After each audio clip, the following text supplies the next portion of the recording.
Hey everyone, it is August 21st, 2016, and this is your At Percussion episode 58. My co-hosts today are all here, including Megan Arns, who's finally home. Hey I'm Megan. home. Hi. If you've noticed the last episodes, Megan's probably been in a different location every week, so she's had a really awesome, amazing summer, so it's good to have you back home, Megan. I've really been in the same place. I just recorded in a different room just to fool you guys that I was not going to school. It's good work, good work. And Laurel Black's at home. How's it going, Laurel? Hi, good.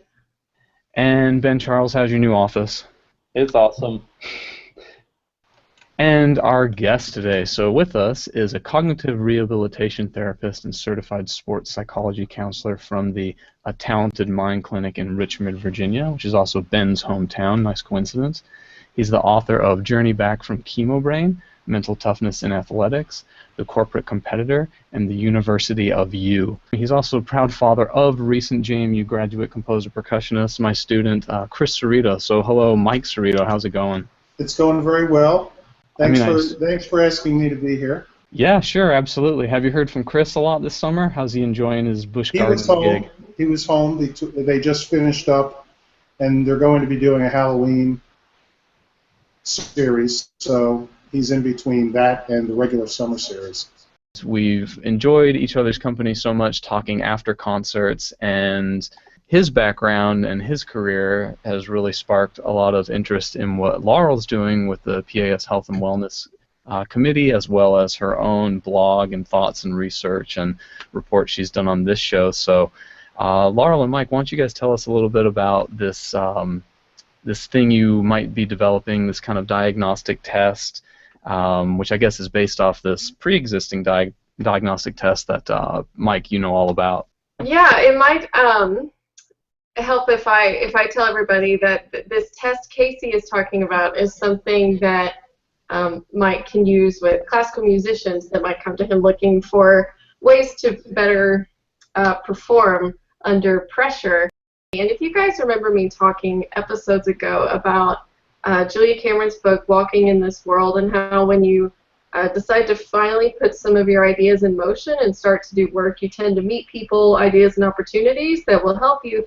That was the experience in meeting Mike at the little commencement celebration. And so after talking to him for a long time, he had me take this performance assessment test. And this is kind of what it looks like if everybody wants to take a peek. That's the little printout of my results compared to a group of professional musicians. And what it does is it kind of measures your own tendencies in certain characteristics against the norm group of the professional musicians who have also taken the test. So that's what it's about. Laurel? Huh? Is that a chart? This? Yeah. Oh, I wouldn't I'm just call showing it. off what I know about science. I wouldn't call it a chart. I mean, that's right? Okay. I guess so. But anyway, I've taken it, and I'm happy to tell you guys what I learned, but I'm going to toss it to Mike now and let him talk about this. Well, a part of what got us started on that is I spent years working in sports psychology with athletes at the professional level all the way down to high school. And then I transitioned my career to work more and more with performing artists, partly because I saw a huge gap in terms of access of information to them, access of actual people who know how to work with them on any mental side. And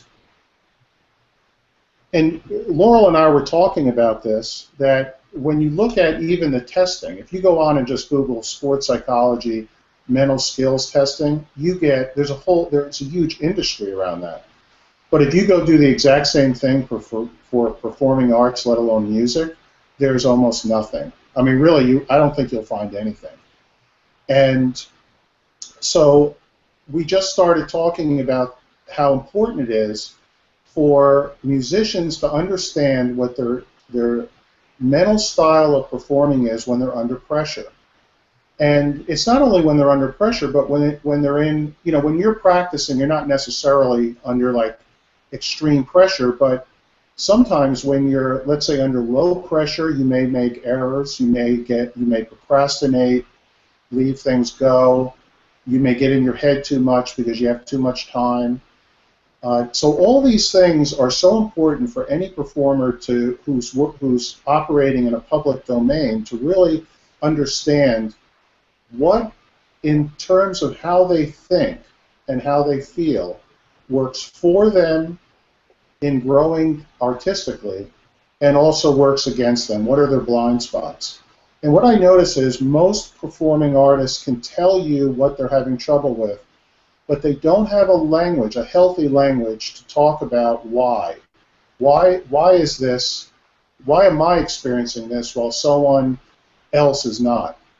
And this gives them a language, and that's what we were trying to do with this assessment. We just got the assessment company, who I've done thousands of these for athletes over the years, and also for musicians and other artists.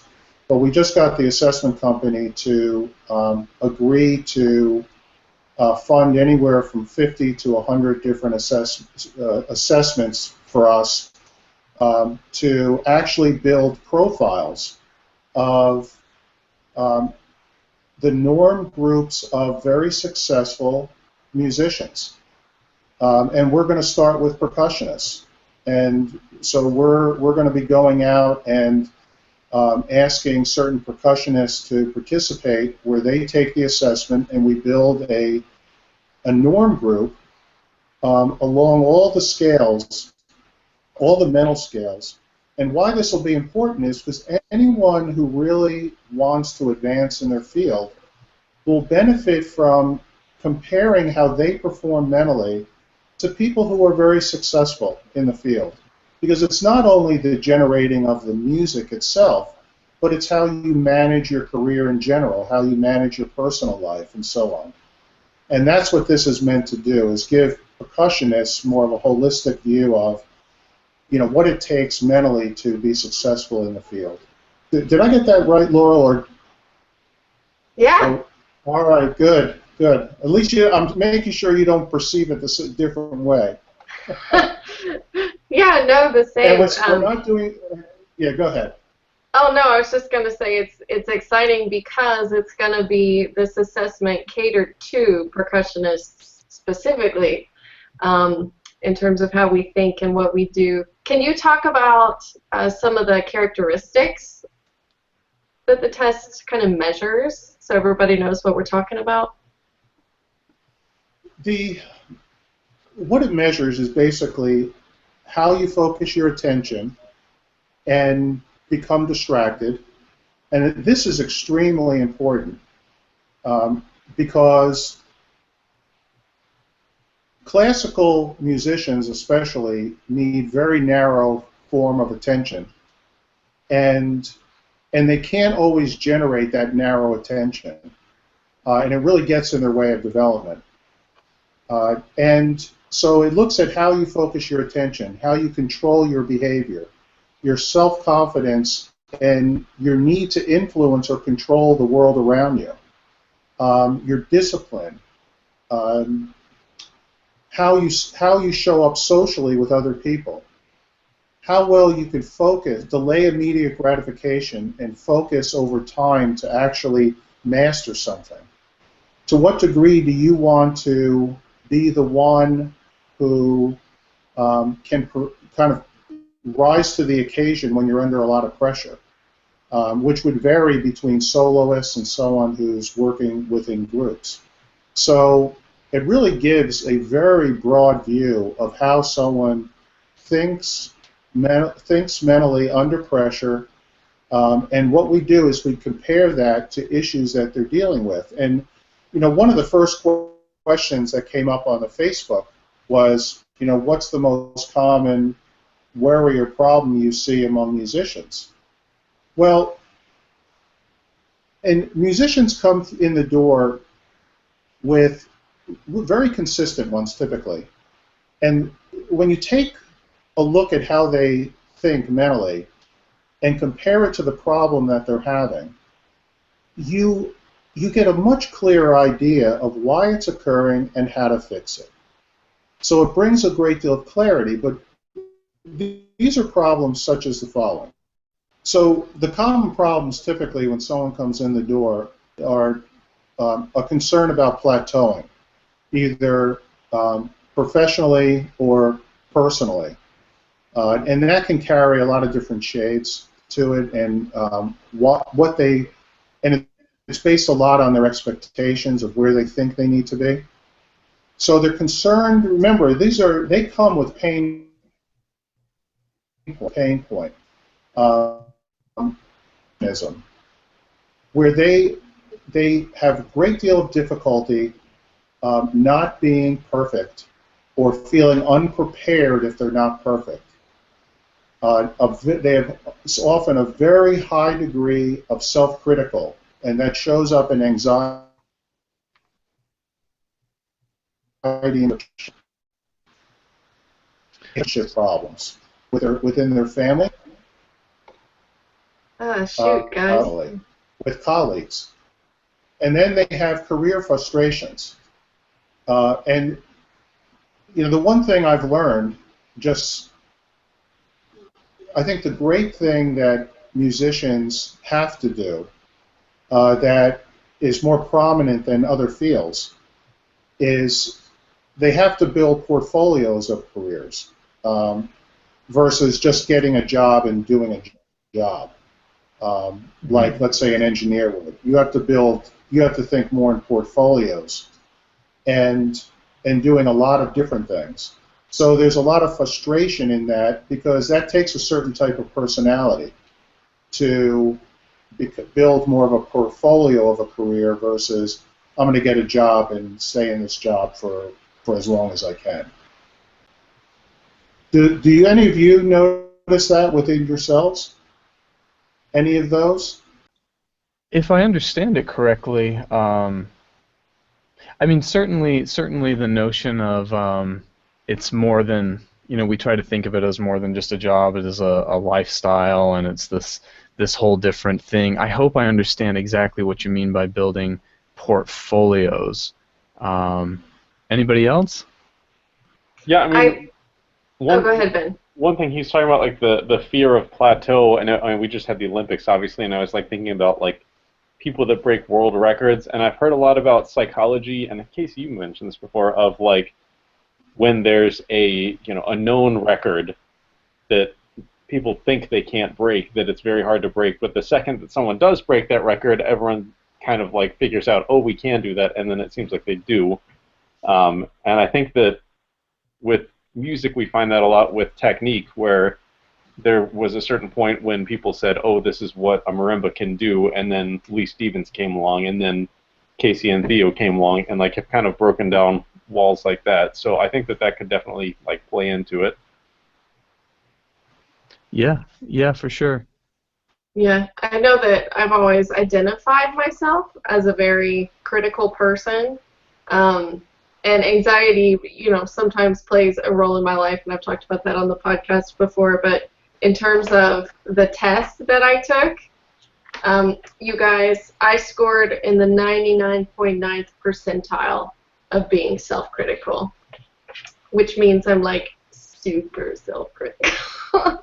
Well, it's interesting to me that I totally understand this performance practice mentality that parallels sports and music, but it's so interesting to me that we get so nervous. I know athletes get nervous too, but there's something about, we get to practice the same piece exactly how it is, A, B, C, D, E, F, G, of a football game. Anything could happen. It's like there's so many things that could change. Music is actually it seems like it's such a safer, safer confines. Yet people have huge anxiety issues and nerves, or even just public speaking. You've rehearsed the speech over and over and over. You know exactly what you're going to say. Yet people will get much more nervous for public speaking than for an athletic game. Well, what you talked about, you said that because you're the one it really rests on your shoulders to produce. That would be, it doesn't have the ebb and flow of a sporting event. I actually think that adds more pressure. See, what athletes will say, and hundreds of them have sat in my office telling me, well, I didn't play well because the other team did this or my other teammates did that. See, the ebb and flow gives you a way to rationalize, to take yourself off the hook. But when you deal with a solo performer or someone who is a solo performer in sports, that's very different. Now you take that over to music, where you're really trying to build a connection with the audience. You're trying to move the audience somehow. And what you're doing singularly is it depends on you to flow outward towards the audience. The audience may give you certain energy back, right, that you're not even aware of at times, but it does rest on you far more than it does really in sports. Unless you're an individual performer, then it's a little different. But I think that I think kind of the opposite of what you just mentioned. I think that public performers who are trying to move other people through what they do, which an athlete is not trying to do that. They're trying to break the will of opponents. They're not trying to move an audience. What you're trying to do is so much more difficult. And it requires, I think, just so much more subtlety in doing it and artistry that, of course, you would be more nervous, or you'd be nervous. You would, because I think you're feeling more responsible to create that environment within the room than an athlete who can really take themselves off the hook by rationalizing because they're on a team. Does that make sense, Casey? Yeah, I think so, absolutely. And it made me think, I bet section musicians, as in, second violin section in a whole orchestra, they're probably not so nervous and looking for this type of therapy as the soloist. Yes. Because you get to blend in, you get to hide. It's a team effort, not a solo effort. The whole weight of the game is not resting on this one person's shoulders. Yes, the ones that are in the soloists clearly have a different game to play, and that's that is a very large percentage, or people who are really trying to advance within a group, or advance to an orchestra in a larger market, or build a solo career when they've always been a part of a group. So anything that's more in movement like that, but the soloist really, it is very different for them. Yeah, sure. I want to take just a quick break before we move on to another Facebook question. Does anybody know who Nicolai Dahl is?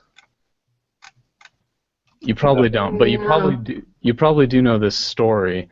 So the super famous Rachmaninoff Second Piano Concerto has a dedication to someone, and that's Nicolai Dahl, who is the psychiatrist who Rachmaninoff visited. Some people say for 3 months, some people say 4 months, but a very short time. They met daily, and he went through, let's see, I think they called it some kind of trance post-suggestion therapy. Post-hypnosis is a hypnosis thing. Let's see. So anyway, let me back up just a little bit. Sergei Rachmaninoff fell into a deep depression and suffered a debilitating writer's block after the premiere of his Symphony No. 1 in 1897. This was due to a horrible forced performance and subsequent devastating critic reviews. Shortly after that, his C-sharp minor prelude is very popular before this and long after this, and of course still is today. But because of that popularity in London, the London Philharmonic Society commissions him for a new piano concerto. and this will end up being the very famous Piano Concerto No. 2 by Rachmaninoff. So he visits this Nicolai Dahl person, and his goal is to revive Rachmaninoff's desire to compose specifically to fill this commission. So they meet daily for around 3 months. The sessions consisted of seemingly casual conversation followed by post-hypnotic suggestion, and the famous words are, "You will begin to write your concerto. You will work with great facility. The concerto will be of excellent quality."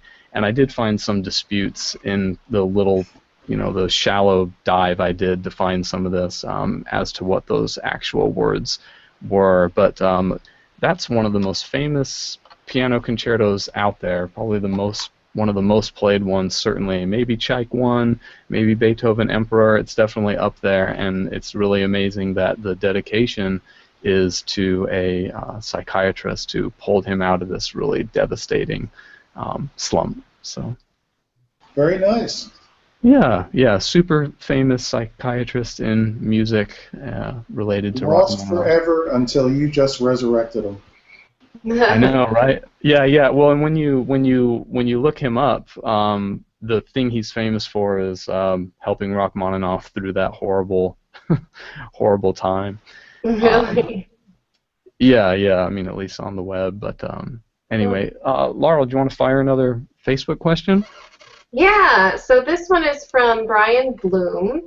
He asks, have you ever encountered some common myths or misconceptions that musicians or athletes often believe with regards to the mental aspects of performance? Oh, people come in with all types of myths. And typically the myths are misanalysis. They're trying to analyze why they are experiencing what they're experiencing, and they've got these myths that I don't have no idea where they've come from half the time, but there are definitely some really basic ones. One is the whole myth of linear path. They think that somehow, technically, artistically, and just career-wise, they're supposed to somehow be following this linear path. Everything after each other will get better and better and better. I will keep improving. People will pay more attention, notice me more. I will get more of this. There's this linear path notion, and athletes and musicians have it. But what they don't know how to do is what the very experienced musician who has spent years in the field understands naturally, that artistry and a career has ebbs and flows, and what you have to be able to do, they have successes and setbacks, and you have to be able to have confidence in yourself that you can rely on yourself to cope with and find other ways of making a recovery. Recovery is, and just getting better, doing something different, making what you're experiencing somehow more efficient, just getting better at doing something to move yourself forward, either in the technical area, in a performance area, wherever it is. There are those natural ebbs and flows. So I noticed this in younger musicians, where they get very frustrated because they showed early promise, and all of a sudden the world is a little different when they start going to college and realize that other people are just as talented. And what I have to do is often get them connected with a far more experienced musician to talk about the ebb and flow of being a musician over the course of a career. Because I want the younger musician to understand the long-term view, that they're playing a long-term game here. And you're going to have setbacks, you're going to have disappointments, the things you thought you would be able to do, you're not able to do. but that doesn't mean you still don't have other options. And this all came about, I was working with a musician who was talking to me about her year. And she said, she was talking about how she had some high points and low points, but she thought her year was roundly unsuccessful. But I'm looking at her year, and boy, it didn't seem unsuccessful to me. I was talking with a professional musician who I'd worked with for years, and I was telling her about this client.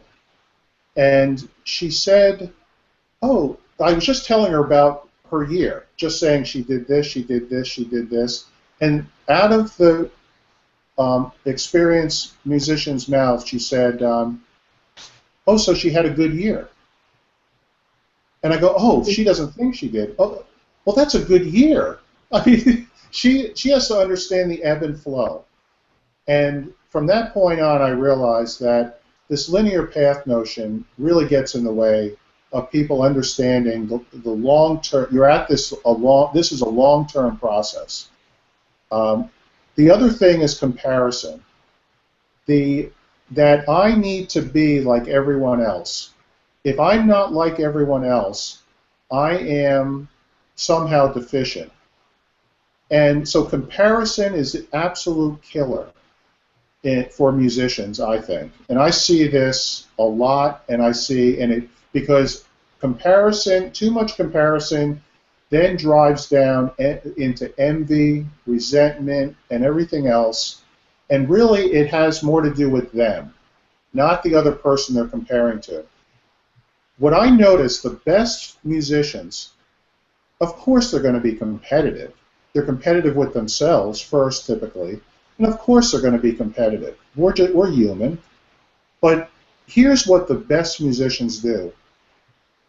When I talk to them and they look at people who are their contemporaries, the better musicians tend to talk to me about appreciating. Did you see how they do this? I would love to be able to do that too. And they have those types of conversations where you rarely hear them talk down someone or compare themselves to someone. You hear them more be appreciative of what they're seeing in that other person. And I think that is far more sustaining, and it keeps people going, because the more you compare, the more you're just going to go down into basically a death spiral. The I need to be perfect notion, women especially, more than men, come into my office with two basic issues. One is perfectionism, and the other is this notion that they need to please everyone, which is also a myth. Because we can't be perfect and please everyone. We can't please everyone, and we really can't be perfect, right? I mean, I guess some people can maybe, but it's that combination is a terrible cocktail, because they feel, in my office, they talk about feeling trapped, that they just can't give enough of themselves to be perfect and can't give enough of themselves to please everyone. So they feel very trapped, and what I do is help them understand that they are in complete control of themselves as artists, complete control of their careers, and they have to view everyone around them as tools and support to help them get to where they want to go, versus the other way around, that they're the ones trying to be perfect and pleasing everyone around them. Now, sometimes the training of musicians doesn't always foster that, but as they mature, that's where they need to be mentally, that they're the ones really who are going to self-determine their own success. And the work harder versus managing recovery myth, where if I have a problem, it just takes working harder. And this is what I notice with musicians, I notice this with athletes. They are terrible at recovery. Giving themselves time to recover between practice, between performances, I encourage musicians to schedule recovery time the schedule recovery time the same as they schedule practice time. And recovery time takes on a lot of different, options, right? You have a lot of different things you can do that are personal to each person. But this is one of the things I talk about with coaches and athletes all the time. I see musicians the same way. And now remember what recovery does, because you think that if I'm not doing something, I'm not advancing myself. But recovery, let's take working out. Like today I've got to go to the gym and I'm lifting for shoulders and biceps. Well, yesterday was my recovery day. My body was able to rest, so I can now go into the gym and get maximum effort. I could give 100% effort, not just 50% effort, because my muscles have recovered from the last workout. And that's what recovery does for people. It gives you the ability to get your mind and body relaxed enough and separated enough from practice to then go back into practice, and your time in practice will be maximized by taking the time to recover beforehand. So those are the basic myths that really people have when they come through the door, and my job is to dispel those myths, because these myths create so much pressure on people, and almost unattainable pressure for them. And I think when they're younger, they could actually get closer to looking like they were perfect because they were young and they were different than everyone else and they had bigger talents, and parents were and friends and everyone else was fawning all over them, so they thought, oh, look at me, I'm at the top. When in fact, just this whole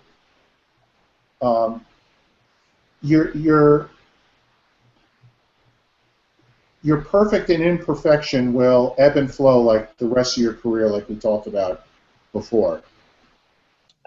So I had a question, or not a question, a comment I just wanted to make really quickly. A few minutes ago, you were talking about how, as musicians, of course, we're kind of guilty of comparing ourselves to each other. And does anyone here know who Jacob Collier is? No. I forget why, but yeah. Casey, did you say you do? Yeah, but I forget why. He's a musician. He's super young. I think he's 22 now. And he kind of came to fame, if you will, via YouTube. And he does these crazy split-screen videos. He has one of the Flintstones theme that's going around, and another one that's my favorite is Pretty Young Thing by Michael Jackson. But I saw an interview with him, and he kind of talked about this in a somewhat different sense. The interviewer asked him, he said, do you really feel the weight of the world on your shoulders as the next generation of great jazz musicians, and you have to uphold this great tradition and respect everyone before you? And the question was one of those just ridiculous, how much can you pile on this guy? And he just kind of said, no, I'm just having fun. I'm just making music because it makes me and other people happy. And I think that when you're in school, it's really easy to get lost in that sort of competitiveness with others, and also this grand tradition we have to uphold. But I think that I've found recently in my life, I've started playing music to enjoy it, basically, to enjoy it in a professional sense, I guess you could say.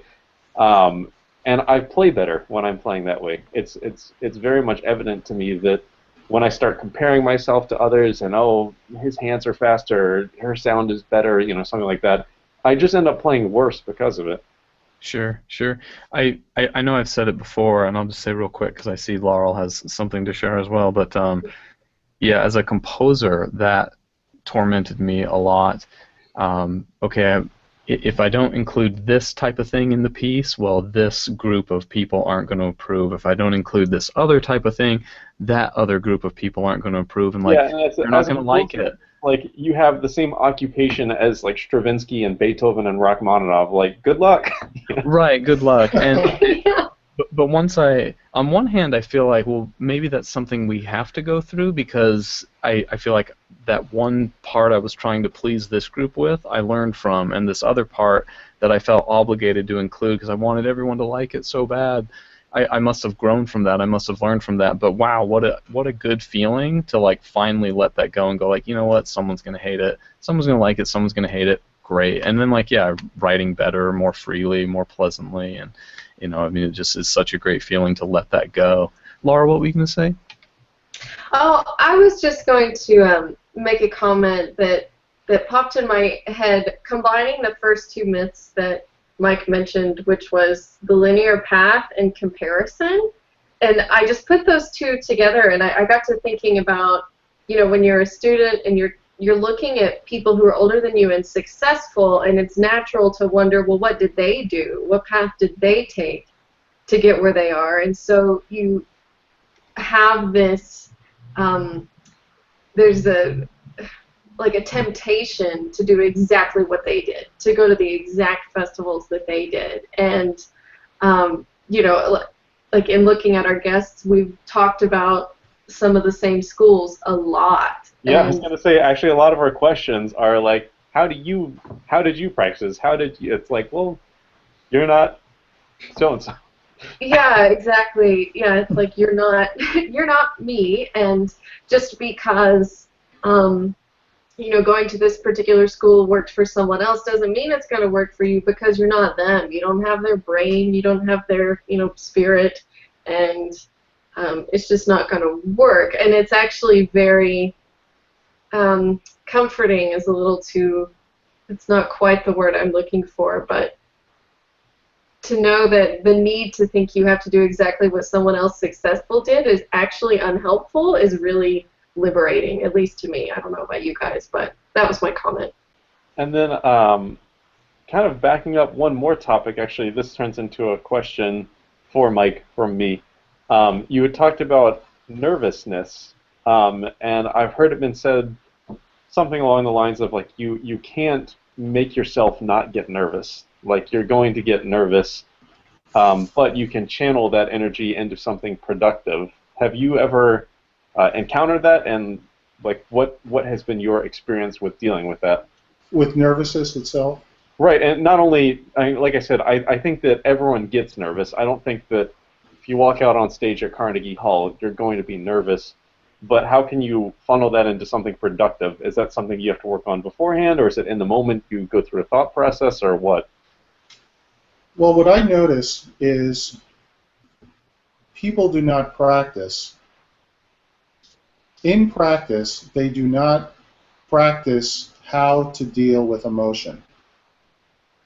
And that has been one of the biggest adjustments I've made in my work.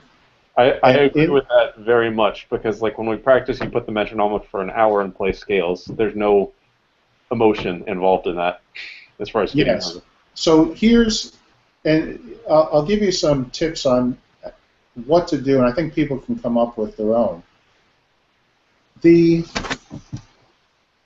So let's say you're wrestling with nervousness, and what we would do is we would have a discussion around where that shows up and when it shows up. And there's also one thing about nervousness is if someone's typically, you want to know, are they nervous really just within the music area, or they generally find they're similar in other parts of their life? And if they're similar in other parts of their life, okay, it's different than how you deal with them. But let's just say they want to tackle first nervousness within music. What you want to do is you want to be able to have them practice actually techniques while they are practicing that will help relax them. And like one thing is our routines. Every single musician should have a very effective pre-practice and pre-performance routine that they go through to get both their mind and their body completely in the same state. Now, when you're nervous, your mind and body are not going to be in unison as much. That's why a lot of times people get off to slower starts in performances, and then once they start really warming up and getting into things, into the piece, all of a sudden they feel more in unison. But what you do in practice is, let's just say, like there was a question around how do you help people get off to a good first start in a piece. Well, one of the things that I was working with a Japanese violinist, and this was one of her problems. She wanted to get off to a quicker start. She felt she was more of a slow starter, and for what she was trying to do professionally, that wasn't going to work. So, and there was a reason for why that occurred for her, but what she and I did was we looked at just the history of slow starters, why people start slowly. And a lot of it is the fact that they never practiced how to start fast. So what she did, and I wouldn't actually suggest this for everyone, but what she did was she would wake up, set her alarm for 3 in the morning, wake up, play the very first, let's say, 5 minutes of a piece, or 4 minutes, whatever the start was, and then go back to sleep again. And then she'd wake up in the morning and she'd do the exact same thing. She would leave the practice room and take a break and then go in the practice room very quickly over to her violin and start playing very quickly. In other words, she practiced, she tried to get as cold as she could get and even groggy and still get right into practice, get right into going after that piece aggressively from the beginning. So now let's just say you worry a lot. You really, really need to develop a pre-routine. And that means visualizing what you want to do ahead of time. It means breathing, because breathing rests the heart and relaxes the heart. And the heart is the big pendulum in your body that can very quickly get you calm. If you can calm your heart, you can calm everything else. The nervous system relies on it. So it's getting a routine, and every single practice, you have to follow that exact routine. You have to check your breathing while you're performing. Most musicians breathe shallow while they're performing. And you can't ask them to think about that in a performance, but you can think about it, make sure you're breathing deeply in practice. So any method you use to relax, you have to practice it every single day, because nervousness, learning how to deal with nervousness, is regulating your nervous system. Your nervous system, if you're more nervous than usual, your nervous system has more of a hair trigger to get into the fight or flight. And you guys are so unique in the fact that very few other occupations in this world are performing under critical eyes, right? People are going to see you for an experience, for some emotional connection, for some enjoyment, and you're trying to take them there. Well, that is rare. That is rare to most other occupations. And so your nervous system may be more highly triggered for fight or flight, and it's the deep breathing, it's the visualizing what you want to do. It's the visualizing of what happens if I make this mistake, how will I respond? I have musicians do evening visualization. I have them do visualization and a whole routine, breathing routine before they actually practice, in between breaks of practice, and before performances. It has to be the exact same routine, because you're training your nervous system that once you use that routine, your nervous system is so used to it that you can then relax yourself far quicker. The nervous musicians have a great deal of trouble. They take a long time to relax. And you don't have a long time. So you have to build a relaxation routine for yourself before performing anything. You have to practice it every day.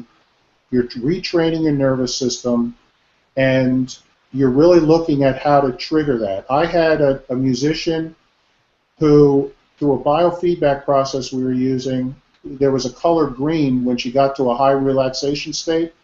She told me after a performance that right before the performance she was really nervous, and all she did was she visualized that green dot that always shows up on the screen, and she felt her shoulders started relaxing, and she started breathing deeper. It's because she had done it so much that that green dot was just a trigger for her. So you have to integrate this into your practice, or you will never be able to solve this problem. And I've tried so many different solutions. The minute I started having musicians do this within their practice, I started getting much quicker results. Like within 3 months, what they were dealing with, you didn't see any remnants of it. Wow. Yeah, I really enjoy running for that reason. You know, you were talking about when you're nervous, you know, your mind and body, one, they're not talking to each other. Two, they're not in their normal states at all. But, you know, sometimes you get playing and you can be playing really well and then your heart just starts racing. And I think cardio exercise has really helped me notice, like, heart racing is not necessarily a problem. It's just a different state that you have to exist in. But I'll add also, you know, in teaching students that are giving recitals for the first time, they'll say, I'm so nervous, what do I do? How do I not be nervous? And like my simple advice, my gut instinct said, like, you need to make it like any other day. Don't skip class to do your hair. Don't skip class to get your nails done. Don't wear this fancy outfit that you never wear. Don't do that, because it's going to put you in this place that is so out of the ordinary that nothing is going to go the way you want it to. And that was just kind of my little working theory, but it proved pretty accurate with, you know, students that would, they happen to be singers, nothing against singers, but, you know, that would spend hours getting ready before a concert and then not sing well. And it's because they had no routine like what you're talking about, and the focus was off, but they made this day, like, you would have thought they were getting married, for crying out loud. Yeah. They spent so much time getting ready. Well, it's definitely true in my experience. Just make it, it's just another concert. You know, it's just another concert. That's all. It's not the big thing. You know, it's and even if it is a big thing, no, it's not. You know. Yeah. Well, you've done many big things, so. Well, that's the thing I try to, you know, of course, I think we all agree. You want them to play in front of each other a lot. You want them to go do your area recitals. You want them to play in studio class as much as possible. You just want to make being up there in front of people familiar territory. Yeah. What about another Facebook question? Unless Mike has a response? No, how about another question?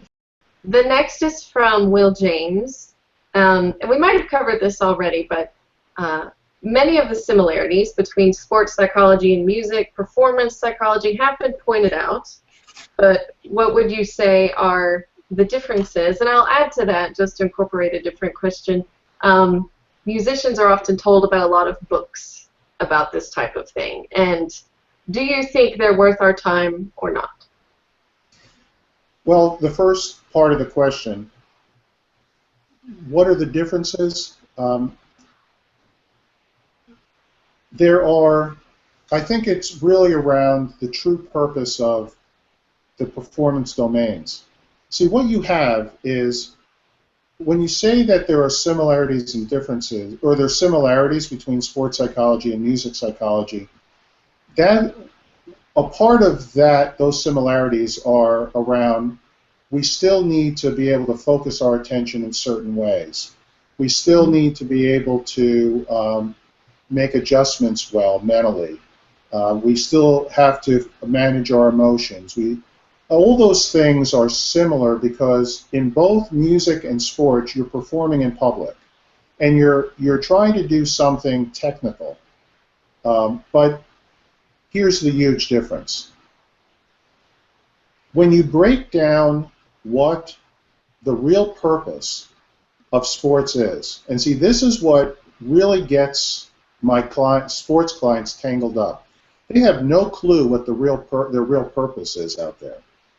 When I go watch athletes on a field, maybe one or two are truly competing. Everyone else just is playing their sport, okay? Just playing soccer.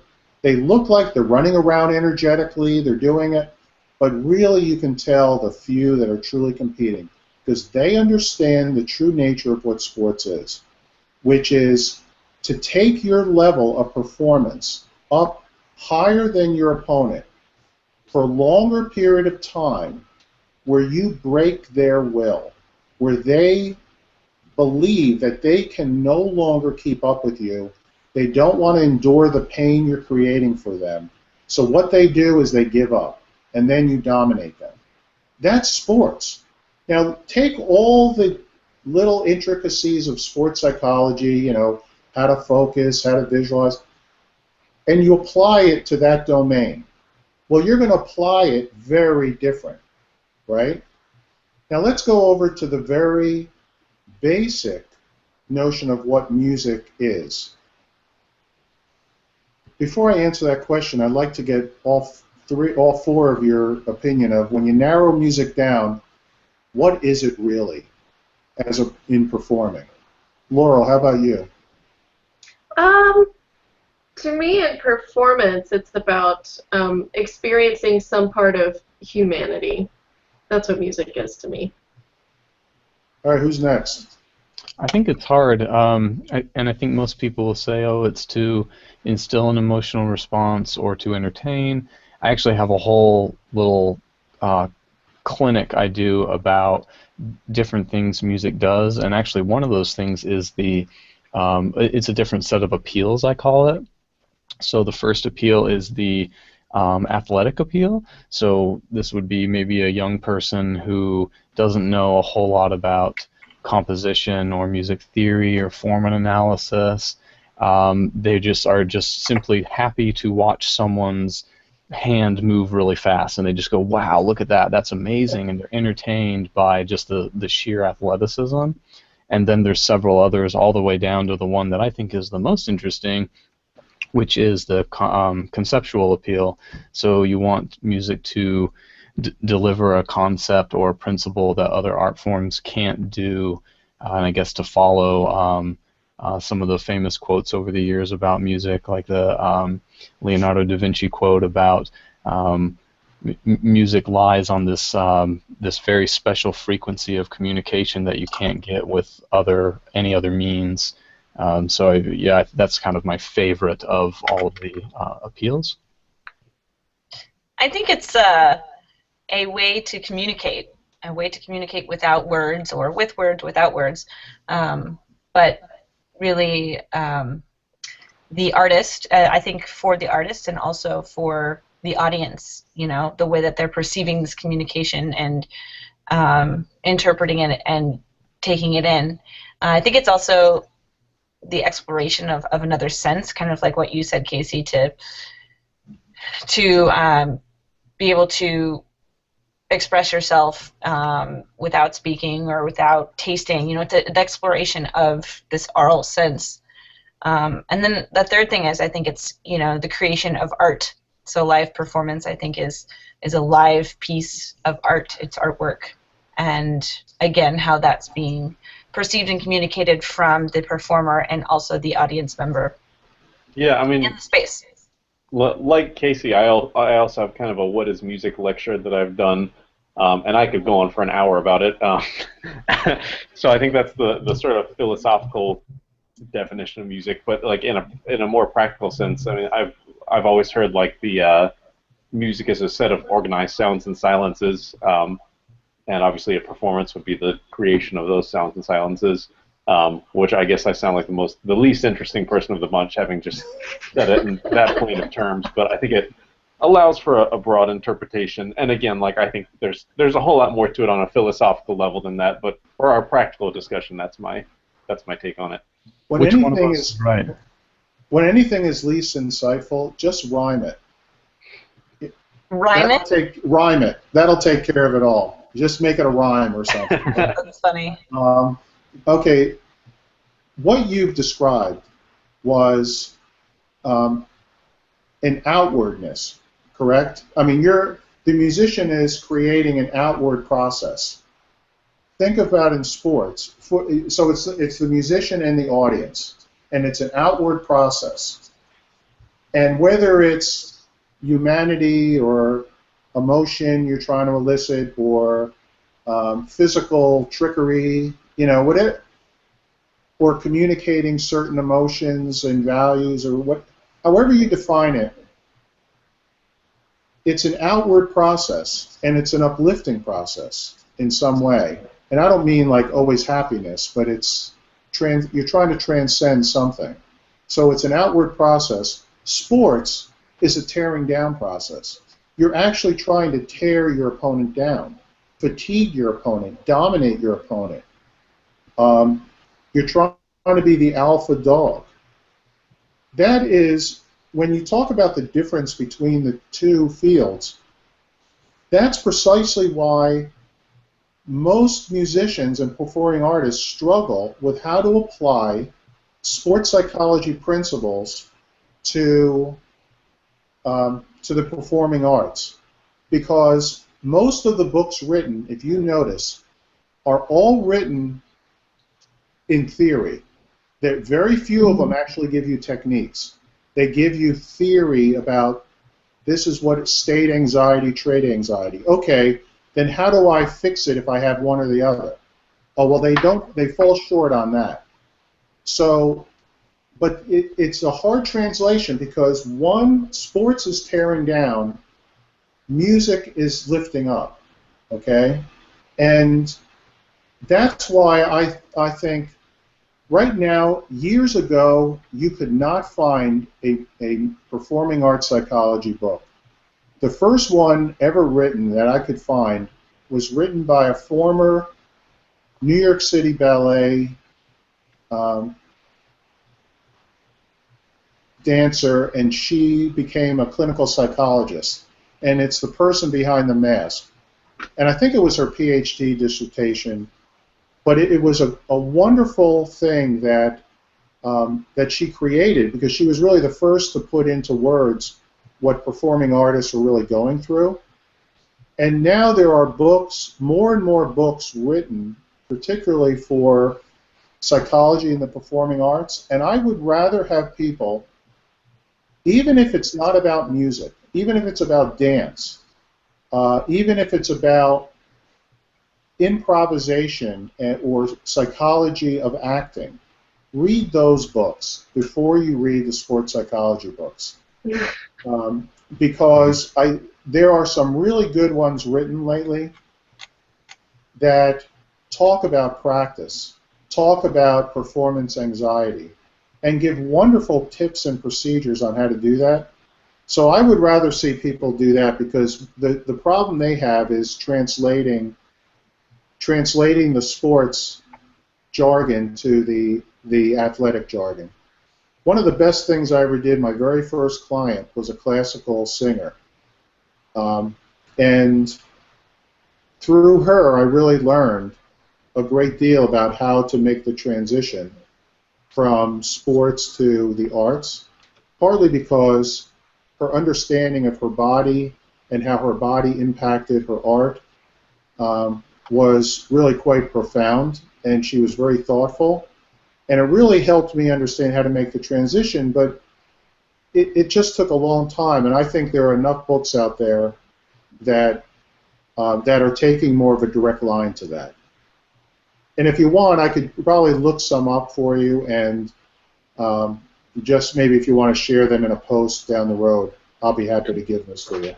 Yeah, sure, thanks. That would be awesome. Can you think of any books besides that have been basically translated into music terms, besides The Inner Game of Tennis and The Inner Game of Music? Oh, let me check into Even that. if it's in another field, even if it's not sports and music. Sure, sure.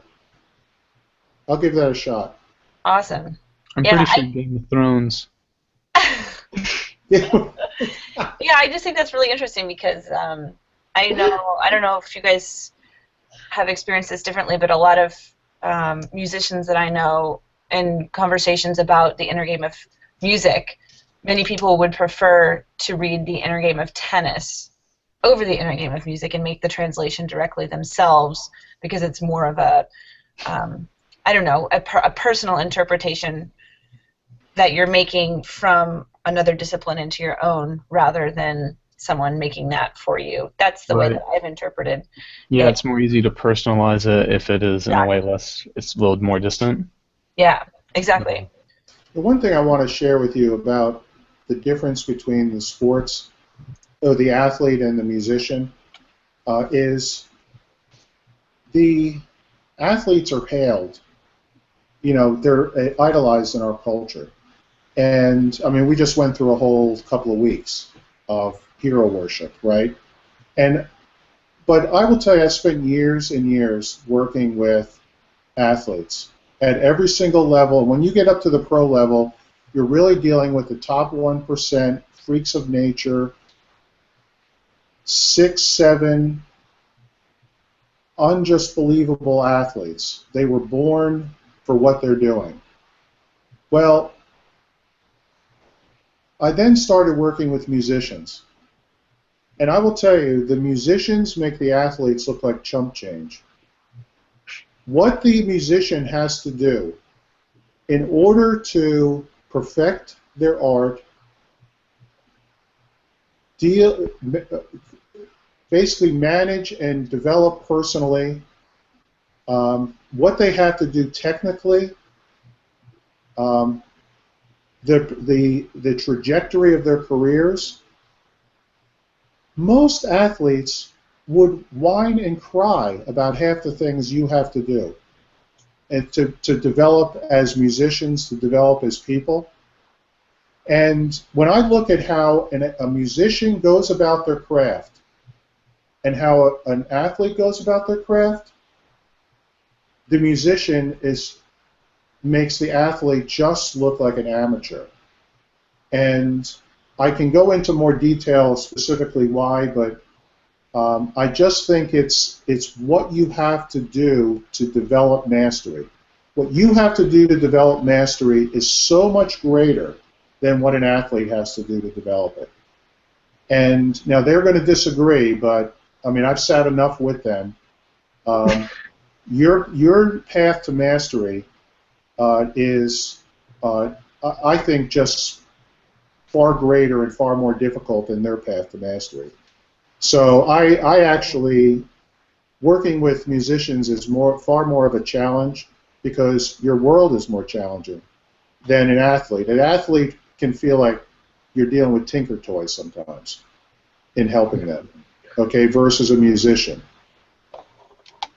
Do you think we'll be able to convince the Olympic Committee to add classical music performance to the Olympic sports?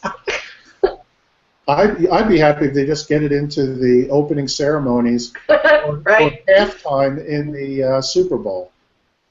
Although, what did Adele say? They asked Adele if she would sing at the Super Bowl, and I think she said something like, "Why? It's not a music performance." Yeah, she said something about it's all about the spectacle of it. Yeah. Which is Well, true. I guess we haven't even touched on the fact that we do competitions. You know, musicians have competitions. You know, we have this super high pressure. We talked about being competitive and thinking of ourselves as competitive and comparing ourselves, but yeah, we've talked about competitions a lot on other podcasts. Is that I assume you think that's probably a generally not a healthy thing as far as how we should be taking care of ourselves? I actually think it's healthy for some people, right? Not everyone does competitions. Sure. I think for some people it is a way in which they stay motivated, helps them advance. It's not like you are, Casey, lining up right in front of another marimba player, throwing mantles at each other between notes, trying to, the competition is really the, I mean, you've judged enough of these, whatever the judging criteria are, it's still very much of a personal experience. It's a little like a golfer. You're playing head to head, but you're really playing within yourself. So some musicians are competitive, and they just like that. They need it, and so that's great. It's great you have those forums for it, because some people really do. You take away that anything competitive, and they feel less motivated. So, and then you have the people who are looking for those awards, and I mean, just because ego-wise they need them. And there's nothing wrong with that, as long as they're not hurting anyone, right, through their ego. So, so I think if it's managed well, it's a wonderful motivator, and it's a great spectacle to watch, right? Because the audiences love competing, no matter what it is.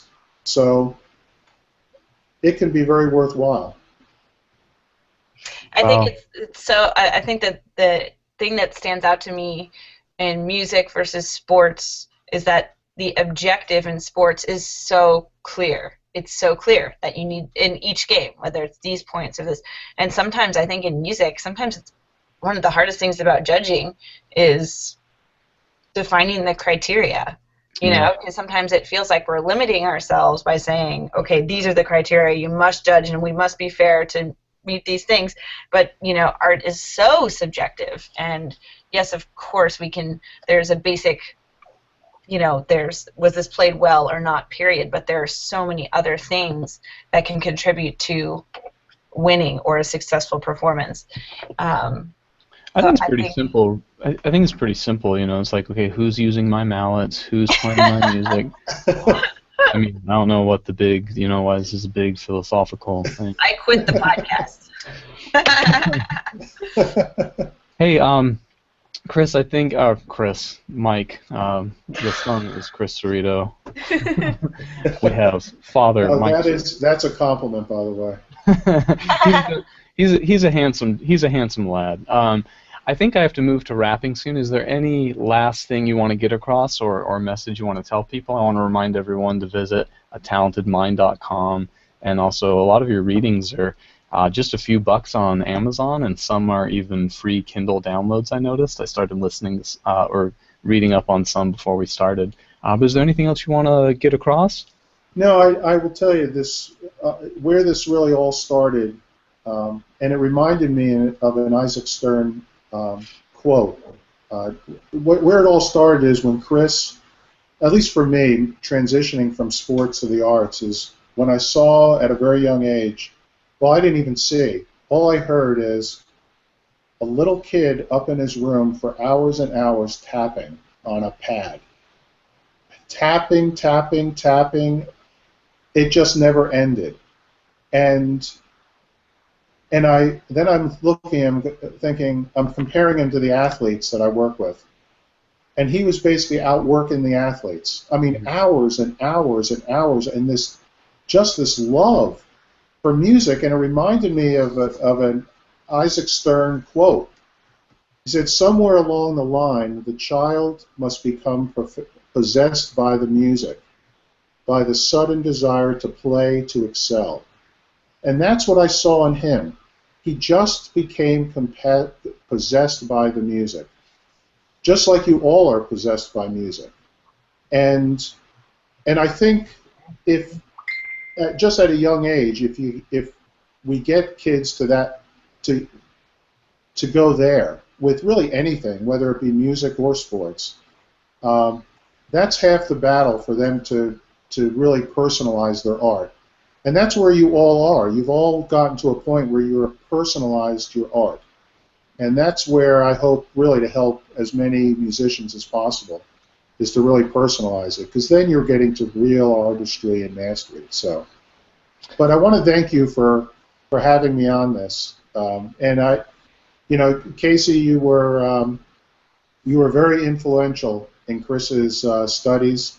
and as a role model. So I want to thank you for that. Oh, you're very welcome. I wish I had more than just a year with him. It's great to stay in touch, of course, and I mean, we miss him already. So, Chris, I know you're listening. Talk to you soon, I hope. But yeah, thanks so much, Mike. That was just really, really fantastic. And we had more Facebook questions. I imagine we covered a lot of the substance in there, but Ted Jackson, Brian Blume, Will James, Brian Nosney, my pal Brian Nosney, Tim First, and Beverly Johnston. Thanks so much for your awesome questions. And Laurel, Ben, Megan, thanks you guys. And yeah, check out talentedmind.com. And thanks so much, Mike Cerreto. Take it easy. Take care. Thank you. Thanks, Mike. Thank you. Bye.